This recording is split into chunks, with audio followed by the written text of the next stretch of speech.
అందరికీ నమస్కారం. సో మీ అందరికీ తెలుసు తండేల్ సినిమా కొన్ని రియల్ ఇన్సిడెంట్స్ నుంచి మనం ఇన్స్పిరేషన్ తీసుకొని ఈ సినిమా చేశాము. నాకు ఫస్ట్ చందు గారి కథ చెప్పినప్పుడు జస్ట్ ఒక 10-15 నిమిషాలు ఐడియాగా చెప్పాడు. ఆ తర్వాత నేను శ్రీకాకుళంకి వెళ్ళి మత్స్యలేశంకి వెళ్ళి 22 మంది ఎవరైతే ఉన్నారో మత్స్యకారాలు వాళ్ళ నుంచి ఈ ఇన్సిడెంట్స్ బేస్ చేసుకొని సినిమా తీసామో వాళ్ళని వెళ్ళి కలవటం జరిగింది.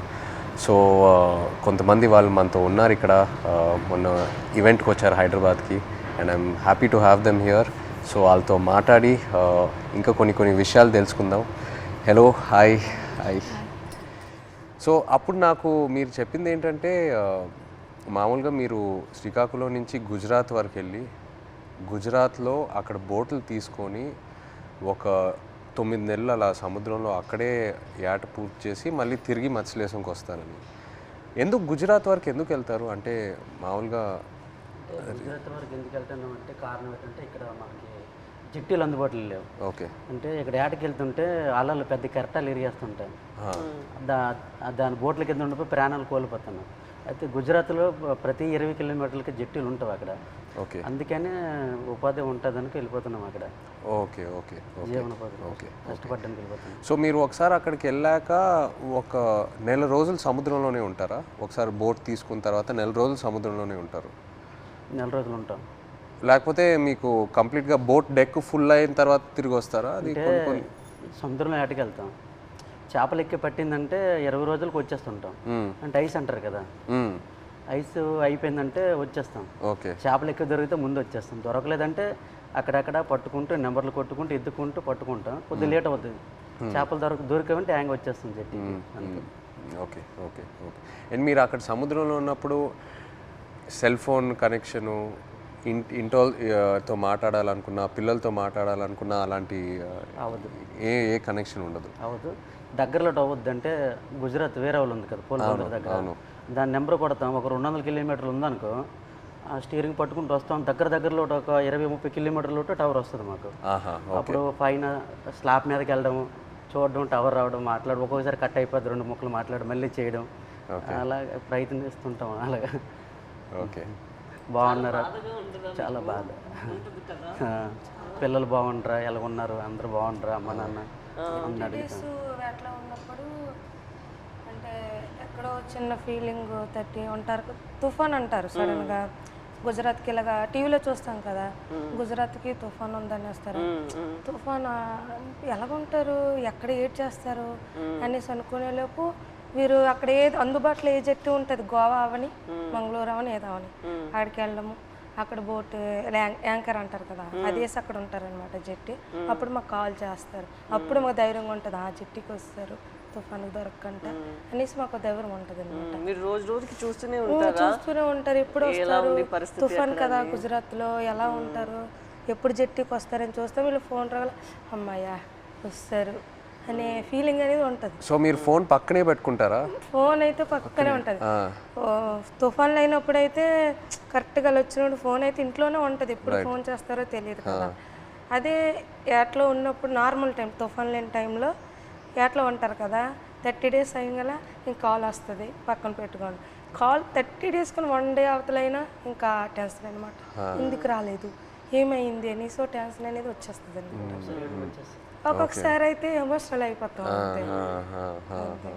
మన సినిమాలో కూడా సాంగ్ మోంటాజెస్లో ఉంది కదా, the calendar where you'd keep. So ఆ 30 డేస్ అక్కడి నుంచే ఆ చిన్న ఆ మూమెంట్ తీసుకున్నాం మీరు చెప్పిన దాన్ని బట్టి. అంటే మన ఫిల్మ్లో కూడా ఒక సీక్వెన్స్ ఎలా పెట్టాం, ఇన్ని రోజులు అయిపోయిన తర్వాత ఎలా కొంచెం చేతులు ఉణుగుతున్నాయో తెలుసా అని. సో ఒకవేళ 30 రోజుల్లో ఫోన్ రాకపోతే అంటే అక్కడ వాళ్ళని కాంటాక్ట్ చేయడానికి ఏదైనా మీకు ఎమర్జెన్సీలా ఏదైనా నంబర్ ఉందా? ఏమీ లేదు, ఏముండదు. సేట్తో మాట్లాడాలని, సేట్లు ఉంటారు కదా వీళ్ళకి బోటుకి సంబంధించి, వాళ్ళతో మాట్లాడితే వాళ్ళ భాష మనకు తెలియదు. వాళ్ళ భాష తెలియదు కాబట్టి వాళ్ళకి మనం ఫోన్ చేయలేము. ఆ భాష వచ్చినంటే మన దగ్గర ఉంటారు. ఆ భాష వచ్చిన వాళ్ళందరూ గుజరాత్లో ఉంటారు కదా, జెంట్స్ మొత్తం గుజరాత్లో ఉంటారు. ఓన్లీ లేడీస్ ఇక్కడ ఏదో కూలి పని చేసుకొని చేపలు పట్టుకొని వెళ్ళి అమ్ముకోవడం, కానీ ఇక్కడ మా లేడీస్ ఉంటాం అంతే. మాకు ఇది తప్పించి వేరే వృత్తి అయితే రాదు, చేపల వృత్తి. ఎప్పుడైనా ఇంత ఒక దేశానికి తెలిసిపోయింది ఇలాగా 22 మంది మత్స్యకారులు దొరికిపోయారని. కానీ మళ్ళీ మేము అదే గుజరాత్కి వెళ్తాను వేట చేయడానికి తప్పదా, మాకు అదే ఉపాధి అంతే. మీకు ఎలా తెలిసింది ఆ రోజు ఎలా వాళ్ళు అక్కడ దొరికిపోయారు అనేది? నేను 7 మంత్ ప్రెగ్నెంట్ పాప అప్పుడు కడుపులో ఉంది. కూర్చున్న అలా ఫోన్ వస్తుంది, 29 days అయింది అప్పటికి. ఫోన్ వస్తుందని ఇలాగే కూర్చున్నా, మా పెద్ద పాప పక్కన పెట్టుకొని. మా అమ్మకి కానీ చెప్తానని, మీ అల్లుడు వస్తారు ఇలాగ యాడ్ నుంచి ఫోన్ చేస్తారమ్మా చెప్పిన తర్వాత సరేలేని కూర్చున్నాను. ఫోన్ రాలే. ఉదయం మార్నింగ్ 10 అయింది, వేరే వాళ్ళు ఫోన్ చేశారనమాట నా మొబైల్కి, ఇలాగా మీ ఆయన పాకిస్తాన్కి దొరికిపోయారట అనేసి. వేరే వాళ్ళంటే ఎవరు ఫోన్ చేశారు? అదే గుజరాత్ నుంచి, మా ఊరు నుంచి వలస వెళ్ళారు కదా, అక్కడి నుంచో ఒక బోటు జట్టికి వచ్చింది. వీళ్ళు దొరికిపోవడం చూసిన బోట్ అది, కలర్ చూసారు ఆ బోటులో ఉన్నోళ్ళు, మీ ఆయనకి పాకిస్తాన్లో పట్టుకుని వెళ్ళిపోయారు అని చూసిన వాళ్ళు నాకు వచ్చి ఫోన్ చేసి చెప్పారు. ఓకే. చెప్పిన తర్వాత అవును అన్నట్టు అసలు ఏడుపు కూడా రాలేదు, అలా కన్నీళ్ళు ఇంకిపోయేవి. ఎలాగా పాకిస్తాన్ అంటే మామూలుగా చిన్నప్పటి నుంచి పాకిస్తాన్ అంటే ఏదో భయం మాకు అనమాట. చిన్నప్పటి నుంచి పాకిస్తాన్కి మనకి యుద్ధాలు ఏదో వినేవారు, అలాంటప్పుడు పాకిస్తాన్ అంటే భయం మనకి. అలాంటిది పాకిస్తాన్కి దొరికిపోవడం ఏంటి, ఏం చేస్తారు ఏమో, చంపేస్తారేమో, ఉగ్రవాదులకి గట్రా పేల్చుకోవడం చంపేయడం విన్నాం కదా, ఏమో చంపేస్తారేమో నీటిలో ఉండే అదో టెన్షను. అలాగా కూర్చొని అందరం ఫ్యామిలీ మొత్తం, ఏ ఊర్లో వాళ్ళు సంబంధించిన వాళ్ళు, మా ఊర్లో అయితే 7 ఉన్నారు, మా పంచాయతీలో సంబంధించిన 7 మా దగ్గర కూర్చొని ఏమైంది అనేసి అంటే, ఒక అబ్బాయి భాష వచ్చిన గుజరాతీ భాష ఆడిన అబ్బాయికి మేము వీళ్ళు సేటు ఉంటారు రామారావు వాళ్ళ సేటు, వాళ్ళ సేటుకి ఫోన్ చేయించాం. అడగండి ఒకసారి ఏమైంది ఆ సీట్కి అంటే, వాళ్ళు ఫోన్ చేసి అడిగారనమాట ఏమైంది, ఆ పాకిస్తాన్ వాళ్ళు పట్టుకెళ్ళిపోయారంట, ఏమైంది సీట్ అని అడిగితే అతనే మా పట్టుకుని వెళ్ళిపోయారు, నీటిలో ఉంచారని చెప్పారు. ఇంకా మాకైతే ఎలాగ వస్తారు అనేసి, ఎలాగ ఆలోచించాలి, ఎక్కడికి వెళ్ళాలి, ఎలాగ తీసుకురావాలి అనేసి ఒక ఎమోషనల్ అయితే మామూలుగా కాదు. 22 members అంటే చిన్నపిల్లలు, అప్పుడే మ్యారేజ్ అయిన అబ్బాయి అక్కడే ఉన్నాడు, నేను కడుపుతో ఉన్నాను, 2 పిల్లలు, ఒక భర్త దొరికిపోయిన ఆవిడ కూడా ఇంకా ఆ బాధ వేరే, 2 బిడ్డలు ఒక భర్త అంటే ఇంకా ఆ ఎమోషన్ అయితే ఇంకా వేరే. అందరం ఇంకా అంతే, ఏం చేయాలని ఆలోచనతో ఓ 1 month వరకు అలా ఉన్నాం. ఇలాగా న్యూస్ వచ్చి ఇలాగా ప్రసారం చేయడము, మీడియా కొంచెం హెల్ప్ చేసింది. ఓకే. ఓకే. మీరు ఆ పాకిస్తాన్లో ఇంతకుముందు వేరే ఎవరైనా ఇలా పాకిస్తాన్ సైడ్కి వెళ్ళి వాళ్ళు పట్టుకోవటం జరిగిందా, లేకపోతే ఫస్ట్ టైం అయినా ఇలా జరగటం? ఓకే. ఓకే. ఇప్పుడు కూడా ఉన్నారు అక్కడ? ఇప్పుడు ఉన్నారో తెలియదు కానీ మీరు అప్పుడు ఉన్నప్పుడు అక్కడ మీరు వెళ్ళి ముందే అరెస్ట్ అయ్యి ముందే ఉన్నారు అక్కడ. తీసుకెళ్ళేటప్పటికి మేము ఏడుస్తున్నాం అక్కడ. ఏడుస్తుంటే వాళ్ళు మాకు బుద్ధిరిస్తుంటారు, పళ్ళకోయండి అదేటి ఇదేటని. వాళ్ళు అన్నారు మాకే 2 సంవత్సరాలు అయింది మేము వెళ్ళట్లేదు అని మరికొద్దిగా ఏడ్చేస్తున్నాం మేము. వాళ్ళు 1.5 సంవత్సరాలు ఒక్కొక్కరు ఒక్కొక్క కారణం. అంటే ఆధార్ కార్డులు పేర్లు రాంగు, ఒక్కొక్క పేరు అంటే ఒక బోట్లో 9 మంది ఉంటారు, వాళ్ళకి ఏదో అర్జెంట్ పని నుండి వెళ్ళిపోతారు వాళ్ళు. అంటే టిక్ పాస్లో పేరు ఉండాలి, నేను ఎవరు కలాసి వచ్చారనుకో ఆ టిక్ పాస్ ఆఫీస్కి వెళ్ళి పేరు రప్పించుకోవాలి, పలానా రామారావు పలానా రాంబాబు అని. అది ఎవరు వెళ్ళిపోతే వాళ్ళ పేరు ఏం చెప్పేశాడు అక్కడ. మన ఇండియా నుండి హై కమిషనర్ వచ్చేటప్పుడు కొన్ని పేర్లు రాంగ్ చెప్పేస్తారు అలా, దానివల్ల ఆయన ఉండిపోయాడంట అక్కడ. ఆయన చెప్పడం మరికొద్దిగా ఏడుపు వచ్చింది మాకు, చాలా బాధ అనిపించింది. ఆ నైట్ భోజనం కూడా మానేసాం, మళ్ళీ అలాగ రోజులు గడిచిన కొద్ది అలాగే ఇదైంది. అక్కడ జైల్లో అంటే మీరు ఏం చేసేవాళ్ళు రోజు? ఏదైనా ఫ్రీడమ్ ఇచ్చేవాళ్ళా లేకపోతే సెల్లోనే ఉండేవారా, ఏం చేసేవారు? అంటే తెల్లారితే వచ్చేవారు కానిస్టేబుల్ పోలీస్ పాకిస్తాన్, లేపి మొక్కలకి నీళ్ళ గంట పోసేవాళ్ళం. ఓకే. తర్వాత గడ్డి గంట తెంపేవాళ్ళం, గడ్డి. తర్వాత గార్డెనింగ్ అని వాళ్ళు పాకిస్తాన్ ఖైదీలతో నీళ్ళు జల్లిస్తారు, వాళ్ళు జల్లిస్తే కర్రకి గోనకి చుట్టేసి అలాగా అలికినట్టుగా కలాపేసినట్టు చేపిస్తారు. మాకు నీళ్ళు మోయమంటారు మాకు. ఓకే. ఆ నీళ్ళు మోస్తాం, 1-2 గంటల పని ఉంటుంది, మళ్ళీ లోపల తీసుకెళ్ళి తాళాలు వేసేస్తారు. ఇప్పుడు మీరు ఒకవేళ ఇంట్లో వాళ్ళతో మాట్లాడాలంటే ఉత్తరాల వైపే మీకు కమ్యూనికేషనా, లేకపోతే సెల్ ఫోన్తో? ఫోన్ ఏం లేదు, ఓన్లీ ఉత్తరాల వైపే. అండ్ అది పంపించడానికి ఎంతసేపు పట్టేది? మీరు ఒకసారి రాసిన తర్వాత, ఉత్తరం రాసిన తర్వాత వెళ్ళి మత్స్యలేశంకి చేరడానికి ఎంత టైం పట్టేది? అంటే మేము దొరికిన తర్వాత వాళ్ళు ఇండియా వాళ్ళు ఉన్నారు దాంట్లో, ఉత్తరాలు కూడా మేము అదే నెల 2 నెలలకి ఒక్కొక్కసారి లేట్ అయితే 3 నెలలు కూడా వస్తుందని చెప్పారు. మేము కూడా లెటర్లో రాసాం ఇలా అనుకోండి అంటే ఏట పూర్తి అయిపోయింది, అదే రోజు తెల్లారిసరికి వచ్చే టైంకి అనుకోకుండా దొరికిపోయాం, ఇలా జరిగింది. ఒక పక్క బాధగుండా లోపల దిగమింగుకొని మీరు శుభ్రంగా ఉండండి అని వాళ్ళకి చెప్పాం. అప్పుడు ఇప్పుడు ప్రెగ్నెంట్ అప్పుడు అదే ఏట రావాలనుకుంటాను ఊరు నేను ఇంకా వచ్చి రావాలనుకుంటా ఇంకా దొరికిపోయింది. లెటర్లో మాకు జాగ్రత్త చెప్తూ వాళ్ళ పైన ఆవేదన కూడా మాకు కనిపించింది లెటర్. జాగ్రత్తగా ఉండండి, ఇక్కడ మాకేం పర్వాలేదు కానీ వెళ్ళి పోరాటం చేయండి అంటే అక్కడ ఏంటంటే జాగ్రత్తగా ఉండండి వెళ్ళి పోరాటం చేయమంటే మాకు ధైర్యం చెప్తూ వాళ్ళకి బయటికి తీసుకురావడానికి పోరాటం చేయండి నేను ఒక ఆవేదన అనేది కనిపించేది మాకైతే. ప్రెగ్నెన్సీ కదా అయినా సరే ధైర్యం చేసి వెళ్ళేదాన్ని, ఎక్కడ పొలిటీషియన్ మీటింగ్లు ఉన్నా సరే వెళ్ళేది. ఏమో సింపతి ఉంటుందేమో, అరే ప్రెగ్నెన్సీ కదా లేడీ కదా పాపం వాళ్ళ హస్బెండ్ దొరికిపోయారు అనేసి ఒక సింపతి ఉంటుందని ధైర్యం చేసి వెళ్ళిపోయేదాన్ని. ఓహో మీరు వెళ్ళిపోయారు. నేను వెళ్ళిపోయేదాన్ని, తను ఆల్ ద పొలిటికల్ అన్ని దగ్గరికి వెళ్ళిపోయేదాన్ని. అందరూ మీ హస్బెండా కడుపుతూ ఉన్నావా అయ్యో పాపం అనేవారు. ఏమో సింపతి ఉంటుంది కదా సార్, అంటే వీళ్ళకి అక్కడికి తీసుకెళ్దాం ఢిల్లీ వరకైనా తీసుకెళ్దాం అంటే సింపతి ఉంటుందేమో అనేసి నేను గర్భవతితో ఉన్నప్పుడు కూడా వెళ్ళేదాన్ని. 9 months వరకు నేను డెలివరీ ముందు వరకు కూడా నేను పోరాటం చేశాను వాళ్ళు రావాలని. సో మీరు అక్కడ ఆంధ్రాలో తిరిగారు ఇలా పొలిటికల్ మీటింగ్స్ ఏదైనా ఉంటే, ఆ తర్వాత గుజరాత్ వరకు కూడా వెళ్ళారు కదా?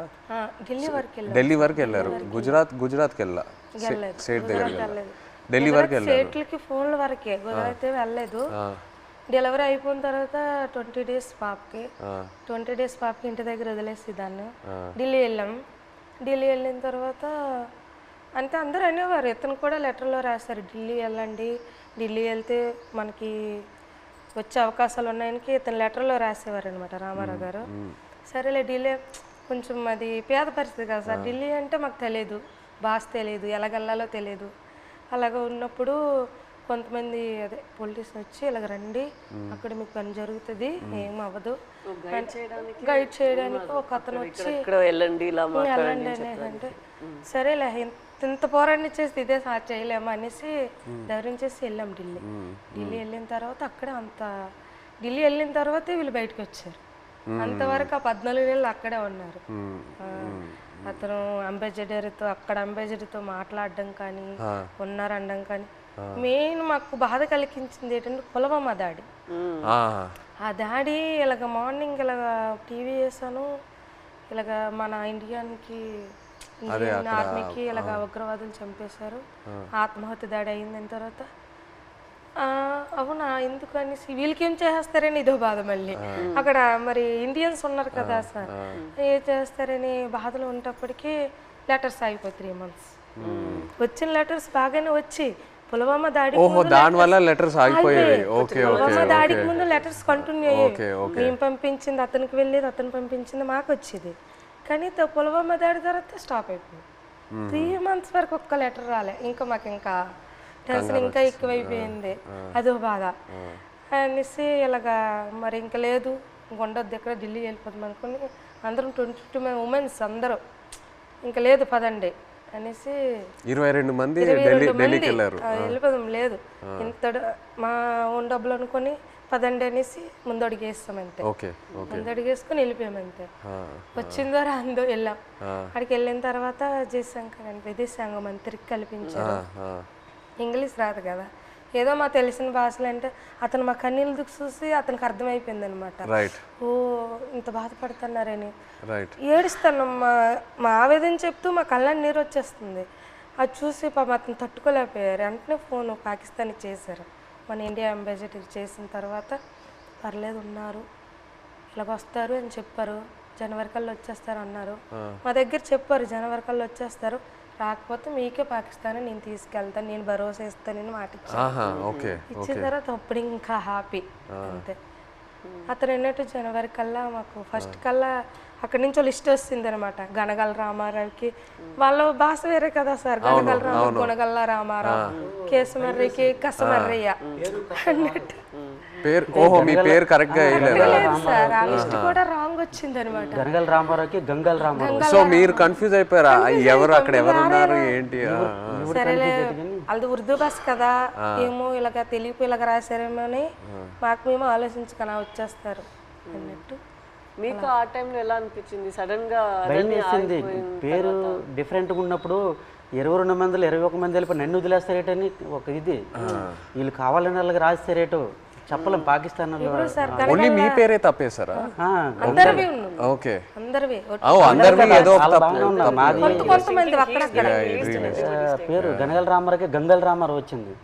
గంగల్ రామారావు వస్తే మరి పేరు డిఫరెంట్ అయితే ఖచ్చితంగా వదిలేస్తారని అందరూ ఇండియా వాళ్ళు అంటుంటారు, ఇంతకుముందు ఉన్నవాళ్ళు పాత వాళ్ళు. నాకైతే రాత్రి నిద్ర రాలేదు. 22 మందిలో 22 నా పేరు రాకపోతే నాకు వదిలేస్తే నాకు నిద్ర పట్టట్లేదు, తినాలనిపించట్లేదు. అప్పటికే 14-15 నెలలు అయిపోయింది, సంవత్సరం దాటిపోయింది. అప్పటికి ఇలాగ అయిపోయాను, సన్నంగా అయిపోయాను. వాళ్ళు ఏదో చపాతీలో అంటే ఏదో కలుపుతారంట అక్కడ జైల్లో, అదేదో మనకి ఏదో బరువు మోయాలని మోయలేమంట, ఆవేశం వచ్చేస్తుందంట. వాళ్ళు చెప్పిన మాటలే అప్పటికే సన్నంగా అయిపోయాను. తర్వాత నోటానికి కూడా బ్లడ్ వచ్చేస్తుంది. ఏమంటే టెస్టులు చేస్తే వేడి వల్ల అన్నారు, ప్రాబ్లం లేదంటే కొద్దిగా ఆపేయకుండా ఉన్నారు. అలాంటి చాలా భయం వేసేది. అలాగే పుల్వామా టైంలో మీరు అక్కడ ఒక కన్ఫ్యూషన్ లాగా ఏమైనా అయిపోయిందా మీకు?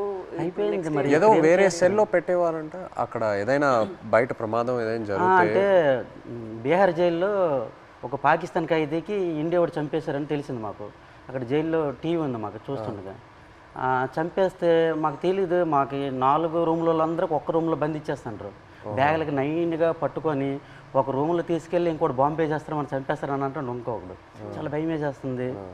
అప్పుడు ఇంకో అందులో 2 కానిస్టేబుల్ ఉంటారు కదా కొందరు పాకిస్తాన్ వాళ్ళు, ఆయన లేదు అక్కడ మీ ఇండియా కూడా మా పాకిస్తాన్ ఖైదీ చంపేశాడు కదా, ఇక్కడ మీ వాళ్ళకి ఏం జరగకంటే మీరు అందరికి ఒక రూమ్లో పెడతాను, మీరు జడవద్దని చెప్పాడు. అప్పుడు కొద్దిగా ఊపిరి పీల్చుకున్నాం. అలా జరిగింది. అండ్ మీకు జైల్లో ఇప్పుడు డబ్బుల్లా ఇప్పుడు ఈ ఉత్తరాలు పంపించడానికి ఆ అమౌంట్ ఎలా మీకు వచ్చేది?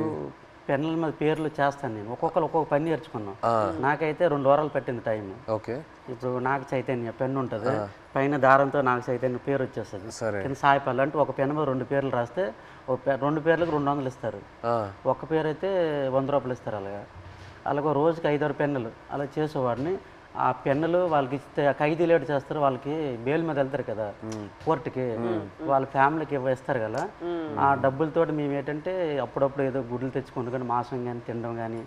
22 మందికి మరి మెయిన్ లీడర్ని కదా, వాళ్ళ గెడ్డలకు కానీ వాళ్ళ రింకిలకు కానీ బిస్కెట్లకు కానీ ముసలి వాళ్ళకి తెలియదు కదా, వాళ్ళకి డబ్బులు ఇచ్చేవాడిని గెడ్డలకి.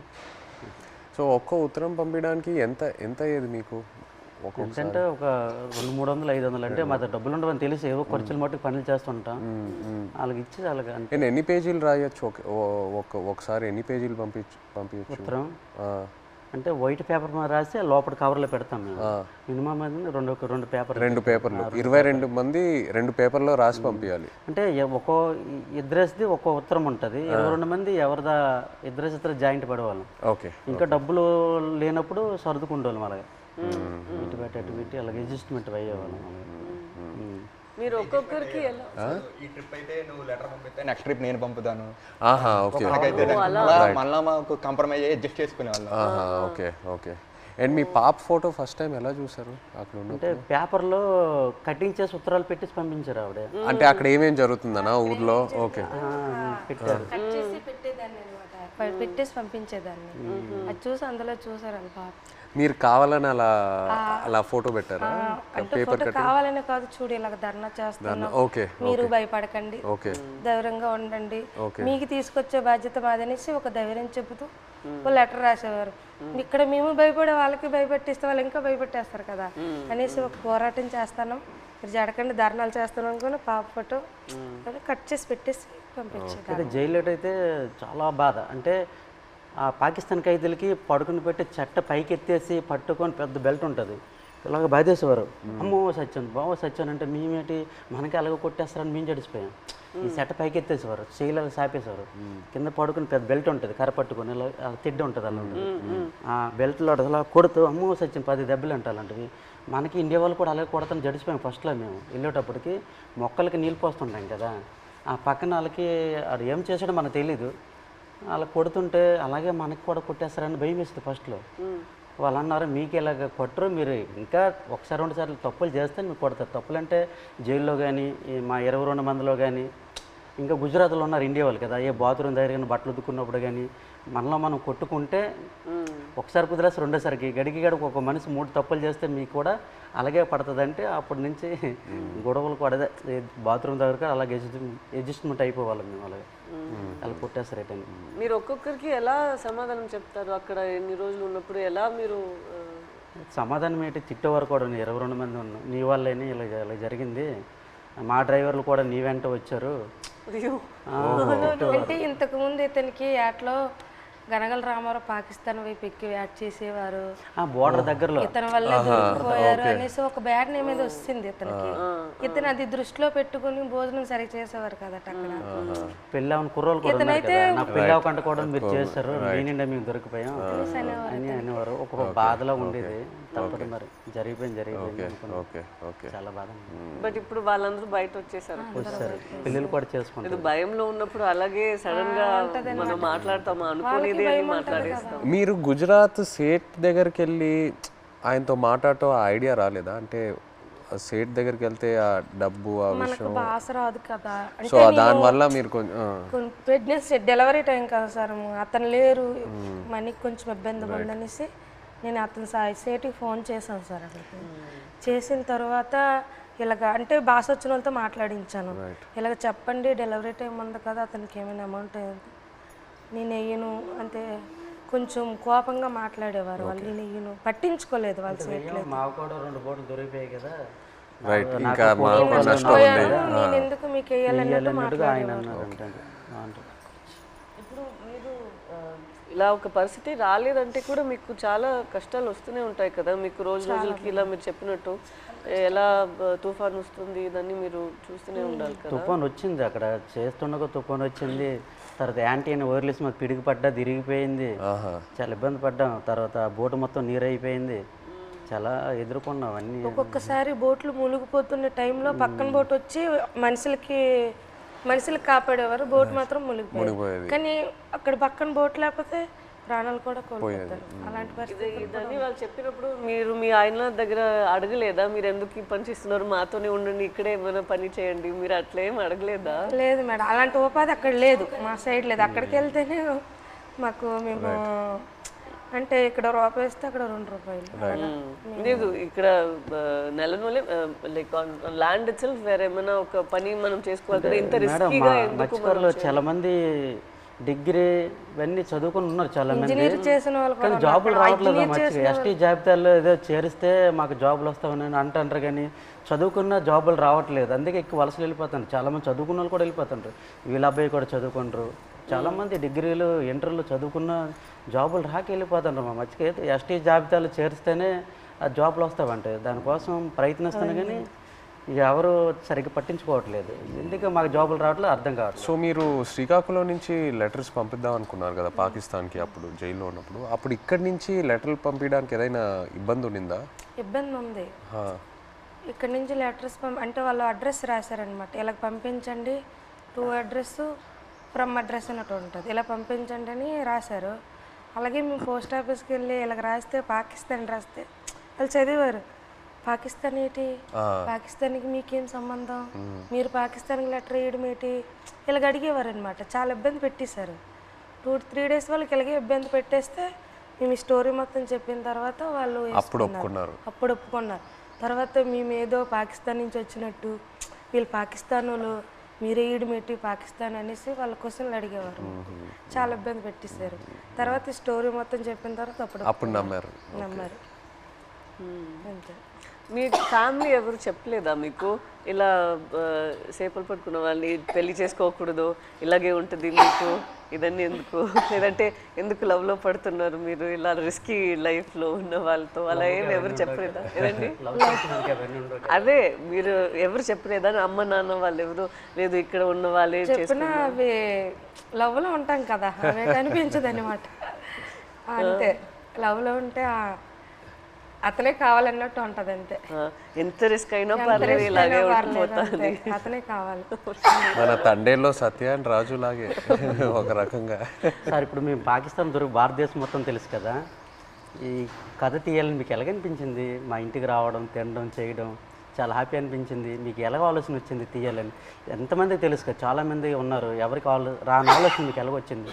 లేదు, చాలా అంటే ఫస్ట్ నాకు చందు ఈ కథ చెప్పిన తర్వాత కార్తిక్ వచ్చి నాకు ఈ ఐడియా చెప్పాడు. ఆ తర్వాత చందు నాకు నేను సినిమాలో ఇలా ఇలా ఒక స్క్రీన్ ప్లే ఇలా తీద్దాం అనుకున్నాను చెప్పిన తర్వాత బాగా ఎక్సైట్ అయ్యా. వెంటనే మనం శ్రీకాకుళంకి వెళ్ళి మత్స్యలేశంకి వెళ్ళి అందరినీ కలుద్దాము, అక్కడ వాళ్ళని కలిస్తే నాకు ఇంకా మంచి ఐడియాస్ వస్తాయని చెప్పి అక్కడ వచ్చి మీతో ఆ రోజు స్పెండ్ చేయడం జరిగింది. ఆ తర్వాత వైజాగ్కి వెళ్ళి పోర్ట్లో మళ్ళీ సముద్రంలోకి వెళ్ళటం అదంతా జరిగింది. కానీ మిమ్మల్ని వచ్చి కలిసాక నాకు అర్థమైంది ఈ క్యారెక్టర్లో, ఈ కథలో ఇంకా ఎన్ని లేయర్స్ ఉన్నాయి, ఎన్ని కష్టాలు ఉన్నాయి, ఎన్ని హై పాయింట్స్, ఇన్స్పైరింగ్ ఎలిమెంట్స్ ఎన్నో ఉన్నాయని. సో ఇప్పుడు తండేలు అంటే దాని మీనింగ్ ముందే మీకు తెలుసా? కార్తిక్ చెప్పి లేదు, తండేలంటే అంతకుముందు తెలీదు. తండేలంటే మనకి ఈ బోట్ క్యాప్టెన్ లీడర్ అనేది ఒకసారి నాకు కథలోకి వచ్చాకే తెలిసింది, అంతకుముందు తెలియదు. మాకు అక్కడ తండేలు అంటారు గుజరాత్లో. అదే వాండర్లో మాకు తండేలు అంటే చిప్పి నడిపించే వారిని తండేలు అంటారు అక్కడ. అందుకే ట్రైలర్లో కూడా డైలాగ్ వేసాం, తండేలు అంటే ఓనరా కాదు, లీడర్. చాలా బాగా వచ్చింది సార్. అయితే సార్ అక్కడ ఎంత బాధపడ్డామో అంత హ్యాపీగా ఉంది ఈరోజు. ఎందుకంటే అది ఒక జీవితంలో గుర్తుండిపోద్ది అలాగా మా రియల్ స్టోరీ. ఇప్పుడు మేడం మీకు అంటే మేమైతే రియల్గా అన్నీ మా బాధలన్నీ తెలుసు మాకు, మేము పడే ఆవేదన. కానీ మీకు ఎప్పుడైనా షూటింగ్లో ఒక సీన్ చెప్పినప్పుడు, అదే ఎమోషనల్ సీన్ చెప్పినప్పుడు కానీ ఆ సీన్కి ఎప్పుడైనా మీరు ఎమోషనల్ అయ్యారా? అరే వీళ్ళు ఎంత బాధపడ్డారు అన్నట్టు మీకు ఎప్పుడైనా అనిపించిందా? మాకు మీ వే ఆఫ్ లైఫ్ రోజు రోజు మీరు ఎలా గడుపుతున్నారో అదే నాకు ఒక పెద్ద ఆశ్చర్యం. మీరు ఎలా చెప్తారు, నేను రోజుకి తుఫాన్ అక్కడ వస్తుందా, ఏమవుతుంది అని ఒక రోజుకి ఎలా మీరు గడపగలుగుతారు? నెక్స్ట్ రోజు లేచి అది నిజ లైఫ్లో నేను అది చేయగలుగుతాను అంత నాలో ఆ శక్తి ఉందని నాకు తెలీదు. సో ఒక్కొక్కసారి అలా చేసినప్పుడు మనం ఫిల్మ్లో నాకు ఈ ఆలోచనే వస్తుంది, వీళ్ళకి ఎక్కడి నుంచి ఆ ధైర్యం వస్తుంది? ఎందుకంటే నార్మల్గానే మనం అందరికీ ఇలా ఒక పరిస్థితి వస్తుంది అని మనకు తెలీదు. అక్కడ అలా ఉన్నప్పుడు మనం ఎక్కడ వెళ్ళాలి, ఎక్కడి నుంచి షురూ చేయాలి, అక్కడి దాకా వెళ్ళాలి, వాళ్ళని ఎలా బయట తీసుకురావాలి అనేది ఒక పెద్ద మనమే మన లోపల చెప్పాలి, లేదు ఇది అయిపోతుంది మన అలా ఈ థాట్ని వదలకూడదు మధ్యలో. సో అది మీరు అందరూ ఎలా చేశారు అని ఆ థాటే నాకు ఉంది. నాకేం కష్టం అనిపించట్లేదు, బట్ మీరందరూ ఎంత కష్టం తీసుకున్నారో అదే నాకు ఆశ్చర్యం వచ్చింది అంతే. ఏ సీన్కి ఎమోషనల్ అయ్యారా మీరు? సీన్ చెప్తారు కదా ఎలాగ ఉంటుంది మూమెంట్స్, అండ్ ఏ డైలాగ్ ఎమోషనల్ అయ్యారా చెప్పేటప్పుడు అనేసి? మనం కొన్ని విషయాల్లో మీరు చెప్తున్న దాంట్లో నుంచి తీసుకున్నాము, కొన్ని విషయాల్లో మనమే ఒక డ్రామా లాగా తీసాము. సో ఆ డ్రామాలో ఎక్కడ నేను లేని సీన్స్ కొన్ని ఉన్నాయా, అక్కడ నాకు చాలా బాధ అనిపించింది. నా సీన్స్ ఏముందో అది వేరొక డ్రామాలో వెళ్తుంది, బట్ నిజంగానే ఒక రోజుకి ఎలా వాళ్ళు ఏం జీవిస్తున్నారో కొన్ని క్యారెక్టర్స్ ఉన్నారు, వాళ్ళకి జరిగిన పని, వాళ్ళు చెప్తున్న మాటలన్నీ విన్నప్పుడు నాకు అప్పుడు బాధ అనిపించింది. నాది కన్నా వాళ్ళది నేను విని చాలా బాధపడ్డాను. మీరు ఢిల్లీ వెళ్ళటం ఆ ఎపిసోడ్స్ మీరు నాకు శ్రీకాకుళంలో చెప్పినప్పుడు బాగా ఎమోషనల్గా అనిపించినాయి. మీరు ఢిల్లీకి వెళ్ళి ఎలా పోరాడారో అక్కడ. అండ్ అది కాకుండా ఇంకోటి నాకు చెప్పారు, సముద్రంలో ఉన్నప్పుడు ఒక పెద్ద షిప్ వచ్చి మీది ఒక చిన్న బోట్ అలా కొట్టుకొని అలా వెళ్ళిపోయింది కదా, అది చెప్పినప్పుడు నాకు నిజంగా చాలా ఆశ్చర్యంగా అనిపించింది. కొట్టుకొని పోయి అసలు ఆగలేదు కదా, కొట్టుకొని అలా వెళ్ళిపోయారు కదా. పెద్దది కదా. మీరందరూ అందరూ they like one community, so United. And I think మీలో ఉన్న శక్తి మీరందరూ కలిసి ఒకేలాగా ఉన్నారు కదా, లైక్ వన్ ఫ్యామిలీ. ఒక ఫ్యామిలీ అర్థమైంది, బట్ మీరు అందరి ఒకే ఫ్యామిలీ కదా. సో ఒక్కరికి ఇది జరిగిందంటే అందరికి అది జరిగినట్టే. ఏ ఫ్యామిలీకి అలా జరగకూడదు. మా ఫ్యామిలీలో ఒకేసారి దొరికిపోవడం అంటే చాలా బాధాకర విషయం. నేను డ్రైవర్ మెయిన్ తండ్రి కనుక ఆ లైన్కి బోటప్ చెప్పినట్టు మా బావగారు, తర్వాత మా ఎర్రీకి బామ్మరిదే అంటే అన్నయ్య, నేను బోట్ ఆఫ్ చెప్పాను. ఈ బోట్ ఆఫ్ చెప్పిన ఓనర్లు అంతా నా వెనక పంపించారు. ఈ రామారావు ఎక్కి చేపలు పడతాడు, ఈ నేతను వెనకెతలు వెళ్ళండి చేపలు ఎక్కి దొరికితే అనుకుని నాకు వెనకాల పంపించడం, దొరికిపోవడం చాలా బాధాకరం అనిపిస్తుంది. ఇలా జరుగుతుంది అనుకోలేదు. సో లాస్ట్ క్వశ్చన్ అంటే తండేల్ 2 ఉందా? మీరు ఆ రోజు ఈవెంట్లో ఏదో జోక్ వేశారు కదా, చెప్పండి. ఇంకోసారి పాకిస్తాన్కి దొరకాలి, అప్పుడు స్టోరీ అంటే ఒక కోరిక తండేల్ 2 ఉంటే ఖచ్చితంగా ఒక తమ్ముడుగా యాక్టింగ్ చేయాలని ఓకే రైట్. కోరిక మటుకు నెరవేర్చాలి. అయితే పాకిస్తాన్ దొరకడం దొరకవు ఈసారి. మీరు ఇంకా ఢిల్లీ అంతా వెళ్ళరా? తిరిగే శక్తి బోల్డ్ కథ ఉంది. ఇంకా అక్కడ వచ్చేసరికి ఇంకా ఇక్కడ ట్రావెల్ పడ్డాం. రైటర్ ఒక సంవత్సరం పాటు మేము వెనకాల ట్రావెల్, ప్రతిదీ తిన్నా ఏం చేశారు ఏమిటి అనేది ఒక సంవత్సరం పాటు ఫోన్ కాల్. అదే ఇక్కడ పాకిస్తాన్ వచ్చేసరికి ఇక్కడ అప్పటికి 7 సంవత్సరాలు అవుతుంది. ఇప్పుడు చాలా ఉన్నాయి కదా, ఇంకా ఇక్కడ తండేల్ 2లో కూడా ఇంకా బోల్డ్ కథ ఉంటుంది. కానీ ఈసారి ఫైట్ చేయాలంటున్నారు కదా మీరు వెళ్ళి అక్కడ నుండి ఇక్కడికి వచ్చేసరికి నేనేం చేశాను ఇంకా బోల్డ్ అని ఇంకా స్టోరీ ఉంది. ఇంకా ఖచ్చితంగా ఇది చెప్పండి మాకు జీవితంలో ఇది గుర్తుండిపోతుంది. నచ్చిన విషయం ఏంటంటే సార్ మీరు ఉన్నారు కదా, ఆ డ్రెస్సింగ్ స్టైల్ కానీ ఎప్పుడు మీకు ఏ సినిమాలో అలా చూడలేదు. ఆ చినిగిపోయిన సెట్ కానీ ఆ డ్రెస్సింగ్ స్టైల్ కానీ అనకాపల్లిలో ఒక షూటింగ్ ఉంది కదా, అక్కడికి వచ్చాము. అక్కడ చూసి నేను షాక్ అయిపోయాను. అదే ఏ సినిమాలో చూడలే అసలు. అలా ఇమిడిపోయారు సార్ మీరైతే.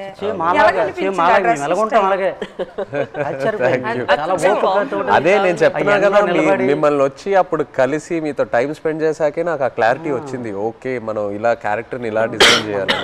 సో లాగా సేమ్ బనీలతోటి ఆ ఎండలోటి ఇవన్నీ చాలా కష్టపడ్డారు. చాలా యాంకర్ పట్టుకొని ఉన్నారు కదా ఫస్ట్ పోస్ట్ పట్టుకొని హైలైట్ అది అయితే అందరు కూడా మా ఊళ్ళు ముసలంతా సాయి సినిమా మేము చూడాలి. ఎవరికి ఫోన్ చేసినా అదే రింగ్ స్టోన్ బుజ్జి తల్లి.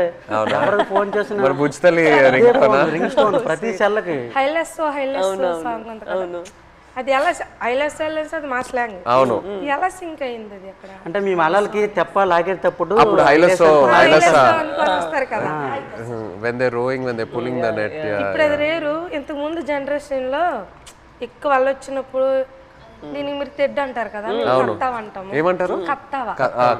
ఆ కత్తావ పట్టుకుని కత్తావా అంటాము మేమైతే.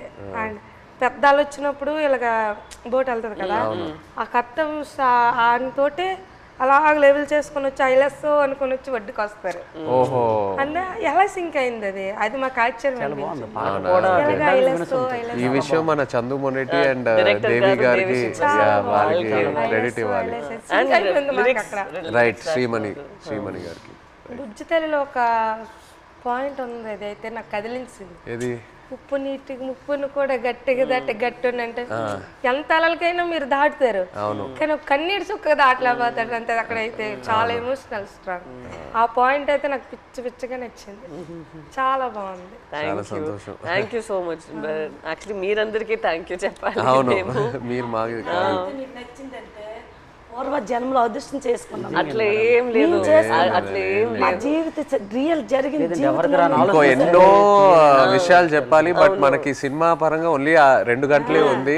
బట్ ఇంకా ఎన్నో చెప్పాలి. ఫ్యామిలీకి ఈ కథ నచ్చిందంటే మా అదృష్టం సార్. అది బొమ్మ దద్దరెళ్ళిపోతుంది సార్. రాజులమ్మ జాతరే పొలిటీషియన్ అనడం లేదు, రాజులమ్మ జాతరే పొలిటీషియన్ అనడం లేదు, కానీ పొలిటీషియన్ చూస్తే ఇంకా బాగా ఏమో అనిపిస్తుంది మాకు. అంటే చూస్తారే వచ్చుకోరు జట్టీలు లేవు, వాళ్ళకేం తెలుస్తుందేమో ఒక నమ్మకం.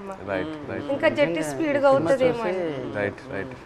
జట్టు ఉంటే మాకు ఎలాంటి ఇబ్బందులు ఉండవు సార్. మా కోసం మత్స్యకారుల కోసం ఏదేని ఒక మంచి పని చెయ్యండి సార్. అదేనే మీకు వీలైనంత తప్పకుండా అందరి కోసం, మా కోసం అని కాదు, మత్స్యకారుల కోసం. 8 మంది హీరోలు ఉంటుండగా మీరు మా జీవితాన్ని ఎంచుకున్నారు. తప్పకుండా అది పెద్ద. మేము అనుకున్నాము రిలీజ్ ముందే మీకు ఒకసారి చూపిద్దామని, బట్ మీరు ఐ థింక్ థియేటర్ లో చూస్తే శ్రీకాకుళంలో థియేటర్ లో మీరు అందరూ వెళ్ళి చూసి ఖుషిగా అవుతుంది. నేను అనుకుంటున్నాను మీకు సినిమా నచ్చితే మాకు ఎంతో సంతోషం.